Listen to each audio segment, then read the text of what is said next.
ඔබ අතුරුදහන් වූ පුද්ගලයෙක්ගේ ඥාතියෙක් හෝ පවුලේ කෙනෙක්ද? ඒ පුද්ගලයාගේ අර්ථ සාධක එහෙම නැත්නම් විශ්‍රාම වැටුප්වලට අයදුම් කරන්නේ කොහොමද කියලා ඔබ දන්නවද? ලංකාව ඇතුලේ නෛතික සිද්ධාන්තයක් තියෙනවා.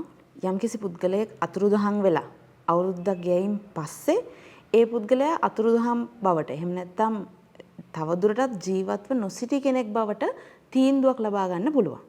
මේක දිසාධිකරණයේ කෙටි නඩුවක් පවරලා ලබා ගන්න පුළුවන් නෛතික තීන්දුවක්.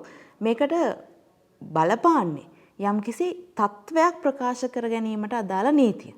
මේ කියන විදිහට දිසාධිකරණයේ නඩු තීන්දුවක් ලබා ගත්තොත් යම්කිසි කෙනෙක් අතුරුදහන් වෙලා දැනට ජීවතුන් අතර නැහැ කියලා ඔබට පුළුවන් සරලවම ඒ නඩු තීන්දුව පාවිච්චි කරලා අයදුම් කරන්න, විශ්‍රාම වැටුප් ලබා ගන්න, අර්ථ සාධක ලබා ගන්න. එහෙම නැත්නම් මේ නැති වූ කෙනාගේ ඒ ජීවත් නොවීමට අදාළව පැන නගින යම් කිසි අයිතියක් තියෙනවා නම් ඒවට අදාළ ඒ කාර්යයන් කරගන්න ඔබට පුළුවන්.